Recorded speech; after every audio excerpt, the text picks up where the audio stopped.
Assalamu alaikum aydiyan Türkmen dogollama. Bugün jahanyň her ýerinde ýaşaýan bolsaňyz, janyňyz sag, başyňyz dik bolsun inşallah. Bugün Ustad Şykypaň ahir zaman içinde diýen aýdym bilen huzuruňyza geldim. İnşallah bu videony ahirine çeli gözläp, video like berip, komment ýazsaňyz minnetdar boljak.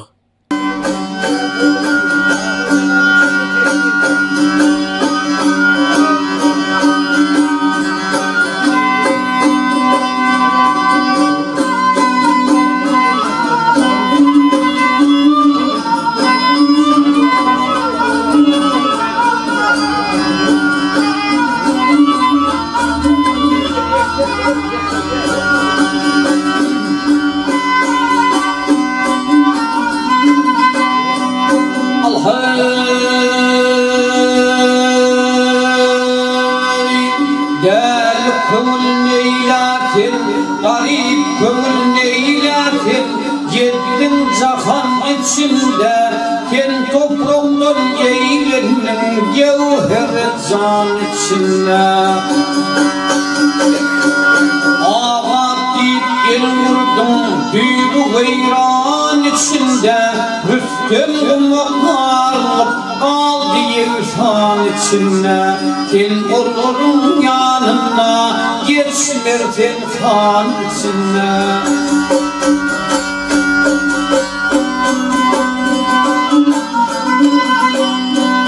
Ya Allah'ım sen sakla, ya Hudaýcan sen sakla, Garapsydyr ýollarda, sağa sola saparlar, su atmaýan çöllerde.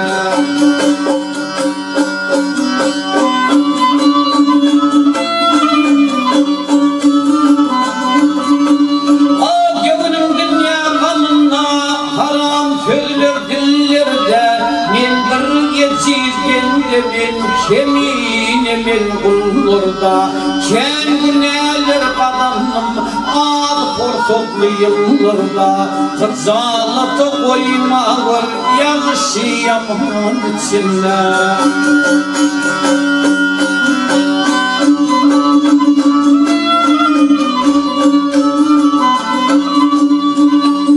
Yarılır o dünya, can ağılır o dünya, gelin barın vardı gelin yok, ölüdür halından haber hatir biliniyor. Şarkı pelip gelinin, ağlan vardı gülün yok, akıl yedin kardeşler, gönüllerden kalın yok. Bir dünyanın vefati yoktur diyem yalan yok, dünyaya bir bağlığım kaldı diyemem içimde.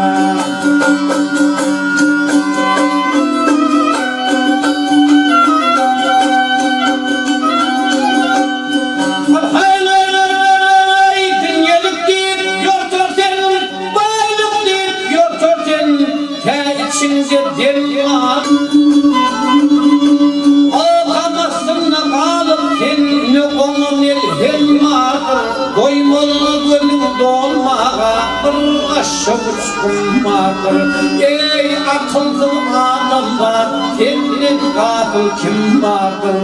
Bu kuşların anartal, güllü perganat içinde.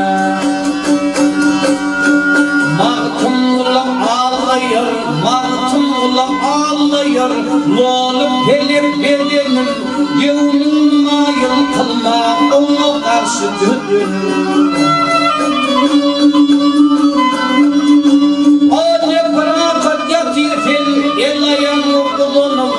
Azal yatir yanında, okun yayın gidilir. Mahşer günü barıvır, imanı kazanır. Uğur yerden boş gitme, ahir zaman içinde.